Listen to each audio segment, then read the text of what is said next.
Shalom saudaraku, kembali lagi berjumpa di live study sebab orang yang berhenti belajar, berhenti bertumbuh. Mari kita bersatu dalam doa.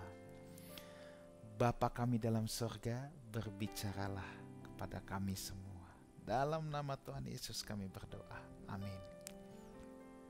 Saudaraku, kita sudah sampai pada Injil Yohanes pasal yang ke-19, saudara ya. Sedikit lagi, 3 pasal lagi Injil Yohanes akan selesai ya. Pada kesempatan ini kita akan membahas terlebih dahulu Injil Yohanes pasal 19 ayat 1 sampai dengan ayat yang ke-15 ya. Oke, baik, kita mulai ayat yang pertama. Lalu Pilatus mengambil Yesus dan menyuruh orang menyesah Yesus. Sampai dengan pasal 18, saudaraku ya. Penulis Injil Yohanes ini sebenarnya gigih untuk menuliskan hal-hal yang tidak dituliskan oleh penulis Injil yang lain. Namun pada saat penderitaan menjelang kematian Kristus, penulis Injil Yohanes memilih untuk mengulangi apa yang telah ditulis oleh penulis kitab Injil yang lain ya, maksud saya. Dan tentunya penulis Injil Yohanes ini juga memberikan beberapa keterangan yang lebih rinci. Di sini terdapat kelanjutan kisah persidangan yang tidak adil atas Yesus. Pilatus sendiri sebagai hakim yang memimpin sidang ini ya, yang kita udah ceritakan minggu lalu, sedang dalam kegalauan, sedang dalam kebingungan, sebab di satu sisi tekanan massa semakin beringas ya untuk menyerukan Yesus dihukum mati, tetapi di sisi yang lain dia tidak dapat menemukan kesalahan yang diperbuat Yesus. Nah, ini kan jadi bingung, saudara ya. Di satu sisi mereka menuntut Yesus harus dihukum mati, tapi di satu sisi dia kagak menemukan kesalahan Yesus. Akhirnya Pilatus menyuruh pengawalnya untuk menyesah Yesus.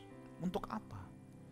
Untuk menyenangkan hati banyak orang Yahudi yang saat itu yang menunggu di luar ya, yang sudah kerasukan iblis, yang begitu beringasnya, begitu nafsunya untuk berbuat jahat ya.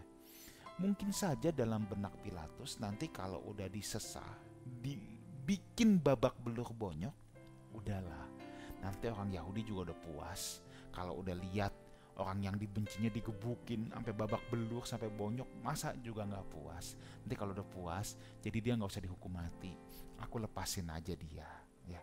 Mungkin itu yang ada dalam benak Pilatus ya.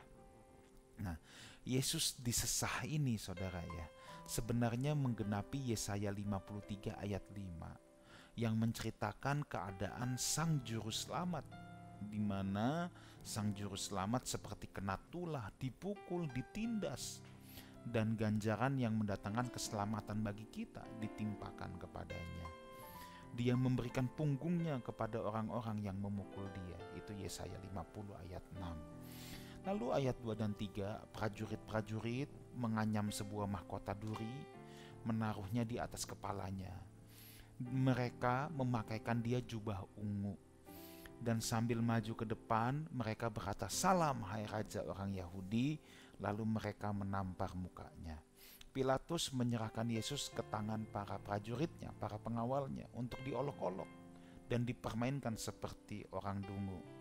Para prajurit memakaikan mahkota duri, itu merupakan hinaan ya, hinaan yang dianggap pantas untuk raja semacam itu. Ingat, isunya ini kan Yesus yang dari tadi ditanya dari minggu lalu, "Engkaukah ini raja orang Yahudi?" Ya udah, bagi Pilatus ini juga cuman orang halusinasi ya, orang halusinasi. Jadi prajurit-prajuritnya ikut menghinakannya, dibikinin mahkota, tapi mahkotanya dari duri. Ini untuk menunjukkan sebuah kehinaan. Mereka juga memakaikan jubah ungu. Nah, ini nih juga hinaan, saudara. Ingat ya, sebenarnya jubah ungu pada saat itu kan lambang kemewahan. Kalau saudara ingat perumpamaan Lazarus dan orang kaya ya, Lazarus yang miskin dan orang kaya, di sana dikatakan orang kaya itu setiap hari memakai jubah ungu karena memang melambangkan kemewahan pada saat itu. Tetapi jubah ungu yang dipakaikan kepada Yesus sama sekali tidak melambangkan kemewahan. Dipakaikan jubah yang rombeng-rombeng, tapi sengaja warnanya ungu karena ini memang untuk menghina, saudara ya. Ya, bukan sebagai sebuah yang terhormat. Salam hai raja orang Yahudi, ini kan hinaan kepada orang Yahudi untuk apa? Prajurit Romawi kepada orang Yahudi ya. Ini nih hinaan baik kepada orang Yahudi maupun kepada Yesus ya. Dianggap memang pantas lah orang-orang Yahudi punya raja model gini ya. Makanya mereka kemudian menampar mukanya Yesus. Memang dianggap pantas, memang kayak beginilah ya. Jadi dianggap pantas. Di sini Pilatus membiarkan para hambanya melecehkan dan menginjak-injak orang yang ia sendiri tidak dapat menemukan kesalahannya. Pilatus biarinin aja. Di sini kita juga dapat melihat kekurang ajaran prajurit tersebut. Mereka juga kerasukan setan yang begitu senangnya melihat penderitaan orang yang tidak bersalah. Yesus benar-benar merendahkan dirinya dalam penderitaan. Saudara, orang-orang yang berpikiran agung, ya, yang punya pribadi agung, biasanya memang lebih tahan dalam penderitaan, dalam penghinaan, dalam kesusahan, dalam kepedihan. Mereka biasanya lebih tahan, saudara ya. Dalam kehilangan, celaan, caci maki, pengucilan, orang-orang yang punya pribadi agung itu lebih tahan. Nah, ayat 4 dan kelima sekarang. Pilatus keluar lagi dan berkata kepada mereka, "Lihatlah, aku membawa dia keluar kepada kamu supaya kamu tahu bahwa aku tidak mendapati kesalahan apapun padanya." Lalu Yesus keluar bermahkota duri dan berjubah ungu.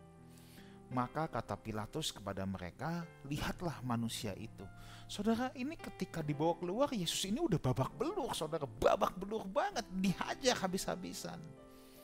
Nah, seperti yang tadi saya katakan, Yesus dibawa keluar dengan babak belur, dengan harapan bangsa Yahudi udah puas lah ngelihat Yesus bonyok. Pilatus juga juga menekankan sekali lagi bahwa ia tidak menemui kesalahan Yesus. Ingat harapan Pilatus, kalau udah dibawa keluar bonyok, orang-orang Yahudi yang kayak kerasukan setan itu sudah tenang, ya udah dilepaskan. Karena Pilatus nggak ada niat untuk membunuh Yesus juga, nggak ada kepentingan.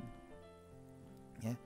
Sebenarnya sikap Pilatus ini juga sebenarnya menunjukkan bahwa ia tidak memiliki nurani, karena ia menyesal orang yang tidak bersalah loh. Jadi sebenarnya apa yang dilakukan Pilatus pun menunjukkan dia tidak punya nurani. Orang nggak bersalah disesah seperti itu. Ini muka Yesus sudah hancur, saudara. Ya. Rupanya itu sudah tidak berbentuk lagi. Ini dihajarnya benar-benar bonyok habis, saudara. Ya. Dan di sini juga menunjukkan Pilatus tidak memiliki integritas sebagai seorang pengadil. Nggak punya seorang integritas. Saudaraku, dimanapun saudara berada, kalau saudara anak-anak Tuhan menyaksikan acara ini, saudara berprofesi yang berkenaan dengan menegakkan keadilan di tengah masyarakat. Entah saudara seorang lawyer, aparat penegak hukum, polisi, jaksa, hakim. Saudara, jangan seperti Pilatus yang tidak punya integritas sebagai seorang pengadil. Katakan ya di atas ya, benar di atas benar. Jangan karena bisa disuap lalu hukum dibengkok-bengkokkan. Ingat, orang-orang yang seharusnya menjadi pengadil, menegakkan keadilan, mencari keadilan, harusnya mereka jadi wakil Tuhan di bumi ini untuk menyatakan keadilan. Dan kalau kita tidak punya integritas dalam hal ini, khususnya saudara yang bergerak di bidang hukum, satu hari kelak saudara pasti akan berhadapan dengan Tuhan sendiri, Hakim yang agung. Ya. Itu sebabnya saya mau mendorong, yuk anak-anak Tuhan di bangsa kita yang tercinta ini, Kalau saudara berprofesi seputar hukum, tegakkan keadilan. Jangan seperti Pilatus. Ya. Ayat 6 dan 7, ketika imam-imam kepala dan penjaga-penjaga itu melihat dia, berteriaklah mereka, salibkan dia, salibkan dia. Kata Pilatus kepada mereka, ambil dia dan salibkan dia, sebab aku tidak mendapati kesalahan apapun padanya. Jawab orang-orang Yahudi itu kepadanya, kami mempunyai hukum dan menurut hukum itu ia harus mati, sebab ia menganggap dirinya sebagai anak Allah. Tadi Yesus dibawa keluar dalam keadaan bonyok babak belur, dengan harapan orang-orang Yahudi sudah puas. Gak taunya apa yang terjadi di luar ekspektasi Pilatus. Gak taunya makin beringas. Sekarang malah semakin berteriak, salibkan dia, salibkan dia. Ini di luar ekspektasi Pilatus. Pilatus maunya nih udah bonyok, udah lepas. Nah, sekarang Pilatus tetap didesak, salibkan dia. Maka Pilatus bilang, ambil dia dan salibkan dia. Artinya apa? Ini kan ngomong sama orang Yahudi, nih lu kerjain sendiri deh situ. Ambil aja situ, salibkan aja sendiri. Orang aku gak mendapati kesalahan kok. Nah, kira-kira seperti itu, saudara ya. Di sini Pilatus kesal, ya, bahwa Pilatus tahu mereka tidak dapat dan tidak berani menyalibkan Yesus. Ya, Pilatus akan menentang mereka. Ya memang Pilatus menentang. Kalau lu mau salibin, salibin aja sendiri. Orang gua nggak dapat kesalahan Yesus kok. Nah, kira-kira seperti itu. Tetapi ya, saat itu orang-orang Yahudi di sana udah semakin dengki, saudara, makin beringas, makin kerasukan setan dan sangat ingin Pilatus mengeksekusi Yesus. Dan mereka akhirnya berkata, kami punya hukum dan alasan kenapa dia harus dihukum mati. Ayat 8, ketika Pilatus mendengar perkataan itu, bertambah takutlah ia. Kenapa Pilatus malah jadi takut? Ya, karena memang semula perkataan salibkan Yesus hanya gertak sambal kepada orang Yahudi. Tetapi tidak taunya orang Yahudi malah semakin bernafsu dan makin beringas. Melihat situasi massa yang semakin tidak terkendali, tentunya Pilatus juga takut, ya, takut dengan tekanan massa, ya, wajar ya, karena saat itu betul-betul udah seperti kerasukan setan semua, ya. Pilatus harapkan jadi tenang, ini malah semakin menjadi-jadi, saudaraku, ini semakin menjadi-jadi. Kalau nggak dilepaskan, Pilatus takut, ya, karena kalau dilepaskan, Pilatus takut dengan tekanan massa orang Yahudi. Kalau tidak dilepaskan, Pilatus sebenarnya juga takut. Kenapa? Karena orang ini sebenarnya tidak bersalah sama sekali, saudaraku. Dan dalam mitologi Yunani, ya, kepercayaan Pilatus pada saat itu juga memang ada kisah-kisah dewa yang menjelma jadi manusia, jadi pengemis lah, jadi pemulung lah, dan lain sebagainya. Pilatus takut, wah jangan-jangan orang dia nggak ada salah kok, kenapa dia dibenci sampai sedemikiannya, kenapa aku harus bunuh dia? Dan mustahil Pilatus tidak pernah dengar atau Pilatus tidak pernah tahu, ya, bahwa Yesus itu membuat mujizat dan lain sebagainya. Jadi Pilatus ada gentar juga, jangan-jangan bener nih. Kalau dia bener jelmaan dewa, mati gua. Nah kan Pilatus mungkin berpikirnya seperti itu, saudara ya. Pilatus juga mungkin takut menghadapi dalam tanda petik karma, ya, dalam tanda petik ya, entah dengan bahasa yang lain. Karena ia seakan dipaksa berbuat jahat kepada orang yang tidak bersalah. Ya. Apalagi kalau ternyata ini jelmaan dewa, kan Pilatus bisa mikir gitu, ya. Dan dia yang siksa, waduh, celaka 12, saudara. Nah, jadi Pilatus bingung, saudara. Enggak dilepasin, dia takut malah petakanya jadi ke diri dia. Kalau dilepasin dia lihat massa yang udah semakin beringas, semakin kerasukan setan. Jadi bertambah takutlah Pilatus. Ayat 9, lalu ia masuk pula ke dalam gedung pengadilan dan berkata kepada Yesus, dari manakah asalmu? Tetapi Yesus tidak memberi jawab kepadanya. Pilatus mencoba melakukan pemeriksaan lanjutan, saudara ya. Yesus dibawa ke gedung pengadilan karena orang Yahudi nggak bisa masuk. Pilatus mau bicara secara pribadi. Ditanya lagi, dari mana asalmu? Pilatus sedang menyelidiki. Yesus ini manusia dari bumi atau titisan dewa, jangan-jangan ya. Pilatus takut kalau ia lancang menghukum dewa yang berinkarnasi atau ikut campur dalam perkara keilahian. Ada takut-takutnya dia begitu tuh, kemungkinan besar ada, saudara. Tetapi Yesus hanya diam ya. Sebenarnya Yesus kan tadi sudah kasih tahu di atas, kerajaanku bukan dari dunia ini. Ditanya lagi, oke, kali ini Yesus diam. Diamnya Yesus ini menggenapi Yesaya 53 ayat 7. Seperti induk domba yang keluh di depan orang-orang yang menggunting bulunya, ia tidak membuka mulutnya.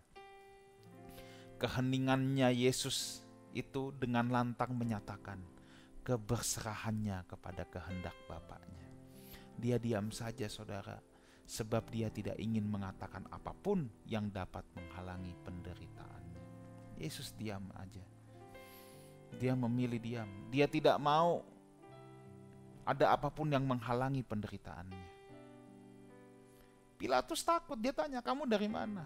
Kalau Yesus bilang dari atas, Pilatus percaya. Pilatus jadi takut menyiksa Yesus lagi. Wah, makanya buat Yesus nggak apa-apa, nggak ada yang perlu menghalangi penderitaan dia. Dia udah dengan kesatria berani menghadapi itu semua.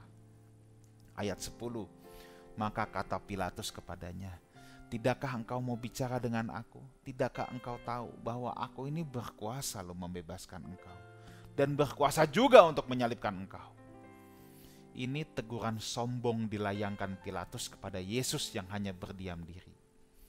Ya, Pilatus seakan mau bilang, oh lu gak mau ngomong sama gue, lu gak tahu siapa gue bisa lu bebasin lu, bunuh lu pun bisa.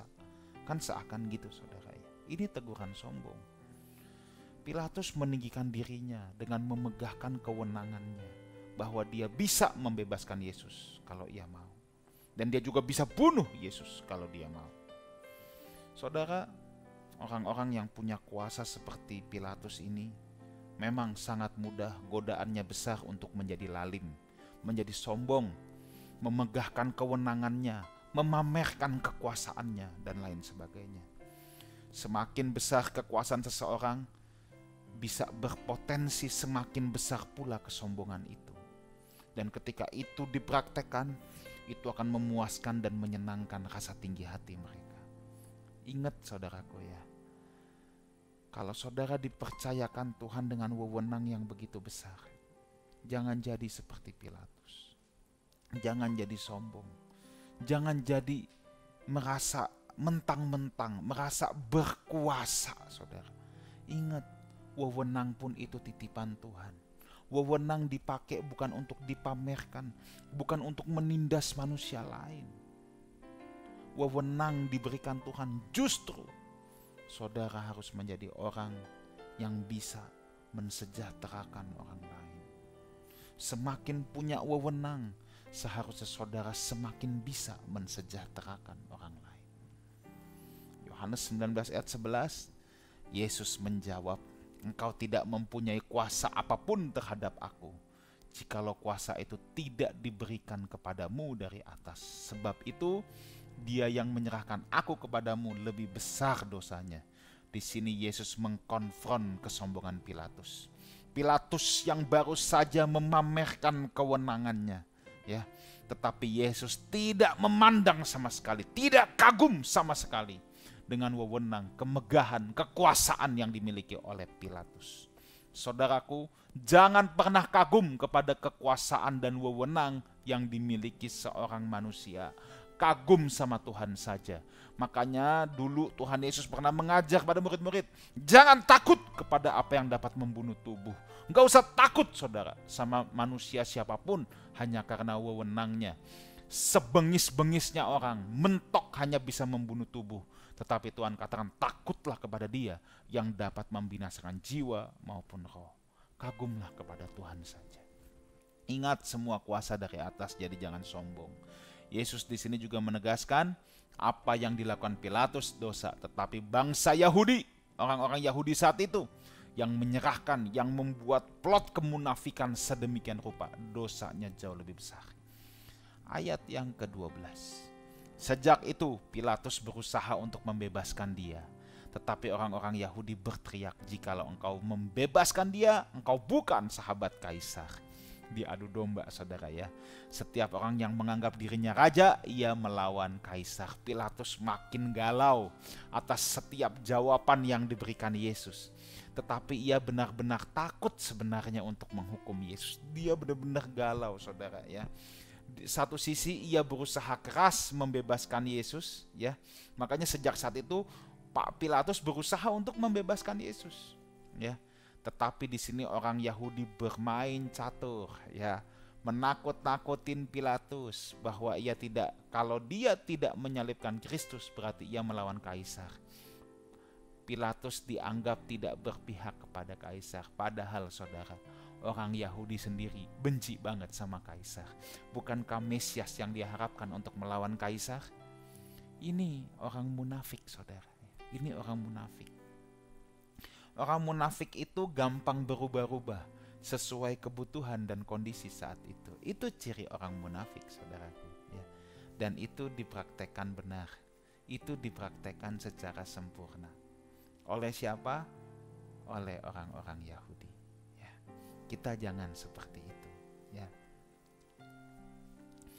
Ketika Pilatus mendengar perkataan itu, ia menyuruh membawa Yesus keluar. Ia duduk di kursi pengadilan di tempat yang bernama Litostrotos, yang dalam bahasa Ibrani Gabata. Apa yang mengejutkan Pilatus ketika disebut kata kaisar? Maka mendengar perkataan itu, ya Pilatus langsung mengeksekusi. Ia takut dianggap tidak menjaga kehormatan kaisar. Belum lagi ada kerusuhan, dituduhkan bukan sahabat kaisar, malah membela pemberontak. Bahkan Pilatus takut kehilangan jabatannya. Jangan-jangan karena perkara ini kedudukanku malah bisa digeser. Ya, itu sebabnya Pilatus takut akan hal ini. Ayat 14-15. Hari itu ialah hari persiapan Paskah. Kira-kira jam 12. Kata Pilatus kepada orang-orang Yahudi, inilah rajamu.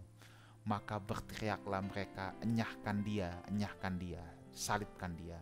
Kata Pilatus kepada mereka, haruskah aku menyalibkan rajamu? Jawab imam-imam kepala, kami tidak mempunyai raja selain daripada kaisar. Lihat statement munafik ini. Ditekankan di sini persiapan Paskah untuk menunjukkan betapa keji dan berdosanya mereka. Ini ditekankan sama penulis Injil Yohanes. Harusnya ini persiapan Paskah. Saudara tahu persiapan Paskah itu harusnya mereka menyucikan diri, bukan berbuat keji. Ya, harusnya mereka menyucikan diri. Tetapi mereka justru menggunakan hari-hari itu bukan untuk menyucikan diri, malahan untuk menjadi hari kekejian, hari kebiadaban. Waduh, saudara. Hari-hari hidup kita harusnya kita menyucikan diri. Jangan diisi seperti mereka dengan kebiadaban. Kemunafikan dipertontonkan. Mereka membenci kaisar, tetapi di saat yang sama demi meluruskan membunuh Yesus, mereka menjilat Romawi dan berkata, kami tidak punya raja selain daripada kaisar. Dan hal ini menyenangkan hati Pilatus. Baik saudaraku, kisah ini sangat tragis ya. Kita akan teruskan minggu depan. Mari kita berdoa. Bapa, terima kasih untuk peringatan-peringatan, kisah-kisah yang begitu mengharukan hidup kami. Dalam nama Tuhan Yesus kami berdoa. Amin. Saudaraku, sampai jumpa di live study minggu depan ya. Jangan lupa saya ingin berjumpa setiap saudara yang berdomisili di Jakarta Barat dan sekitarnya untuk menghadiri Lifehouse Community.